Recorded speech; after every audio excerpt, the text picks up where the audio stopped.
Fix me!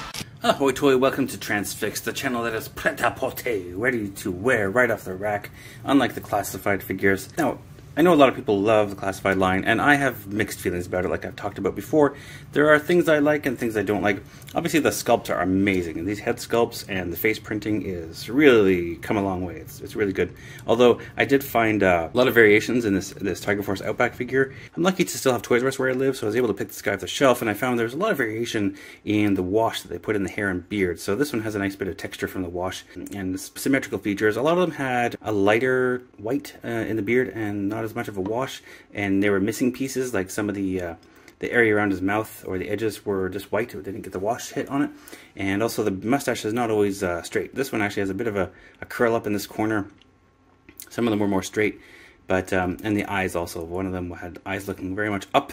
One was looking a little bit off to the side. So if you can get this guy at retail, get him at retail, because I should have taken a photo, but I had 3 copies of this figure in my hand that looked like 3 different characters. But the issues I have are, you know, the things I complained about before. Mostly, I don't like these wrists. I don't like the way they do the articulations. The right hand on classified always goes out and in like this, and the left hand goes up and down, which to me makes them all left-handed, because if you look at how people hold rifles in the military, you need to be able to have this type of grip. So you can tilt it up and down.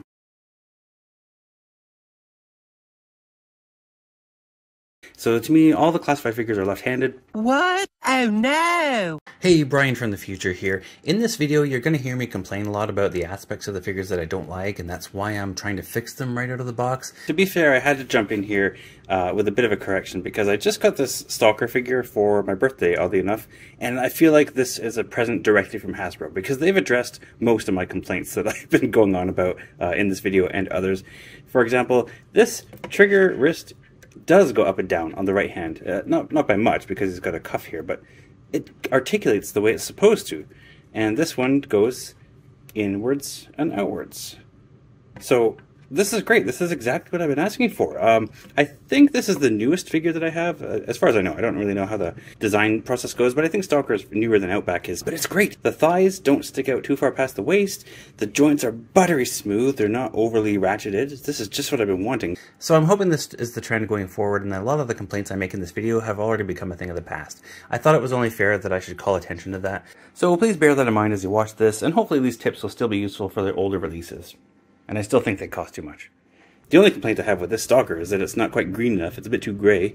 And the plastic in the hands is very solid. It doesn't feel like rubber. The whole thing is a bit more solid, which is nice. But, you know, the soft plastic, if it's going to be anywhere, should be in the hands. So it's a bit hard to get the guns in his grip. But everything else is wonderful. So I had to give credit where it's due. And now back to our regularly scheduled complaining. And they have trigger fingers on both hands, so what I'm going to do is heat this up so that he can grab the foregrip a little bit better without his finger sticking out, and I guess I'll keep him right-handed, although I did make a lot of mine left-handed. Now in the 80s when we had Real American Hero, I always thought it'd be great if we could have separate pieces that aren't molded in, like the original G.I. Joes had all their gear molded in like that, and I thought, wouldn't it be cool if you could take out these pistols and grenades and things like that. But once we finally got it, that is nice, but the way the straps are all second pieces, I think they call them secondaries, I don't like how they all move around so much. So out of the package, you know, like it comes like this, where these have ridden together, this one is slouching downward, they are, you know, rotated around the wrong way, and they move around every time you handle the figure. So I don't like that. That's something we can fix. Oh, another thing I don't like is I don't know why they have a swivel here at the calf, because the human body does not turn at this part of the body. You can use this swivel up at the hip for that. And I don't like the ratchets. I don't know why they have to have these hard ratchets, because you only get, you know, a few different positions you can pose them in. Here, here, here.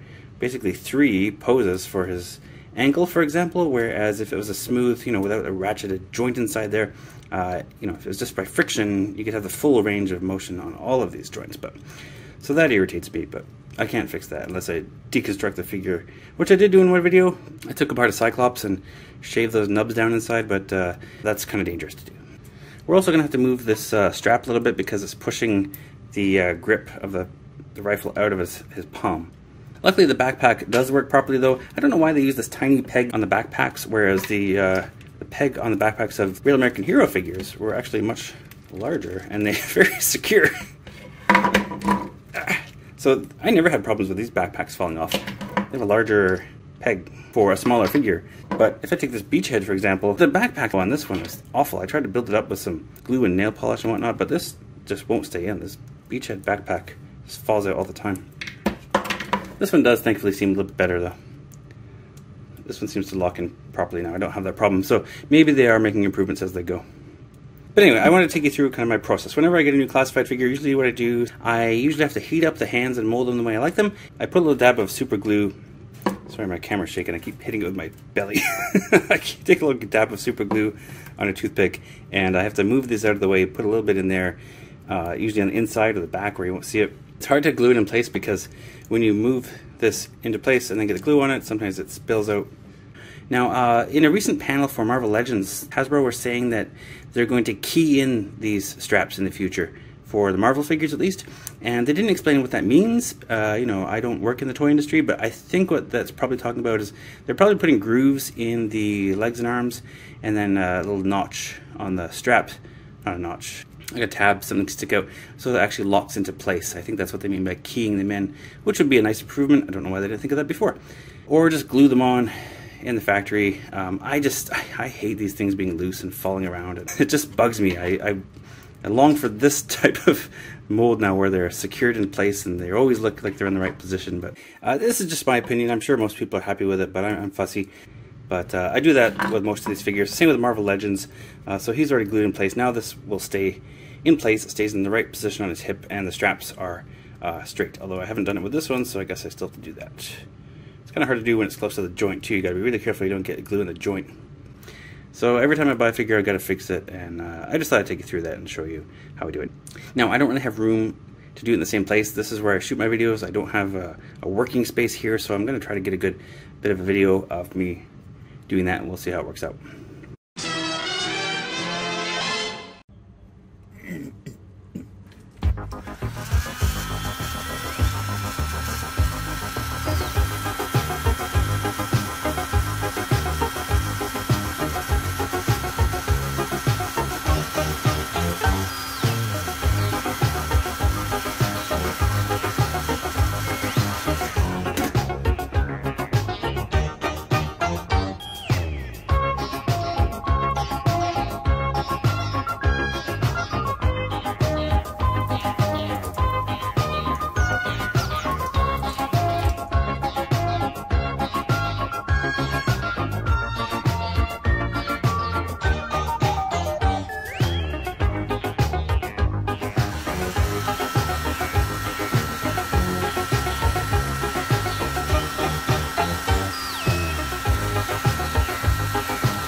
Okay, so I finished all the work I wanted to do on Outback, and I think that's satisfied my OCD. Now he's got nice straight straps on all these accessories, at least straight as they need to be. And one thing I should have done was taken the weapon out of his hands while I was using the heat gun so that the weapon itself doesn't warp, but I think it's okay. I might just need to fix up the barrel a little bit.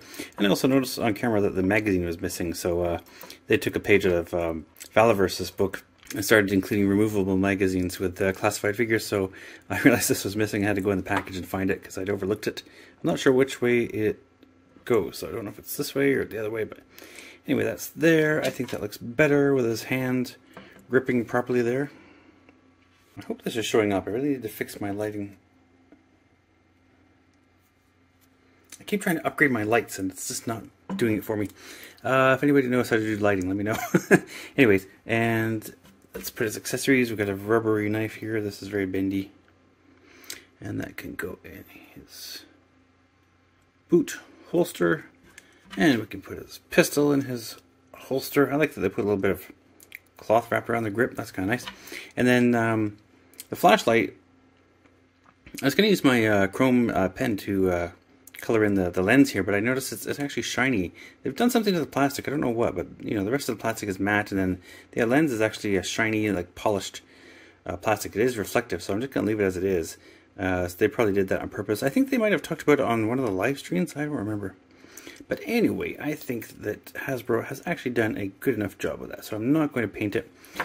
And I didn't do anything with his shovel, or is that a trenching tool? I think it's just a shovel. So I'll put that in here, and we'll get him stood up. Now he's fully decked out, looking great. And then for Beachhead, I actually did have another go at this peg here. I used another 2 coats of clear, what is this? China Glaze Fast Forward Top Coat. Anyway, this is just top coat nail polish. I put 2 coats of it on the peg, and that actually did help, and a bit in here as well. So now it's a lot more solid. So 2 coats in here, 1 coat in here, and that's quite a bit better. It's too bad this is one of the early figures where he still has the Nerf weapons and such, and just a little bit too much going on here. I don't really love this Beachhead figure, but it's hard to get him to stand. As long as I don't move the hips and I keep him in that pose, I think that's good. Oh, I hope I doesn't have one of these Joe Pros. I wish they'd tell us what these are. So that's about all I'm going to do with Outback, and you may think I'm nuts for doing this stuff, but I don't know, these little details kind of bug me. I want the figures to be better than what they were in the 80s, and of course the sculpts are, but some of the construction and modern manufacturing techniques that they use just, sometimes they just miss the mark just a little bit. Anyway, like I say, we can fix what has broke, and thanks for watching.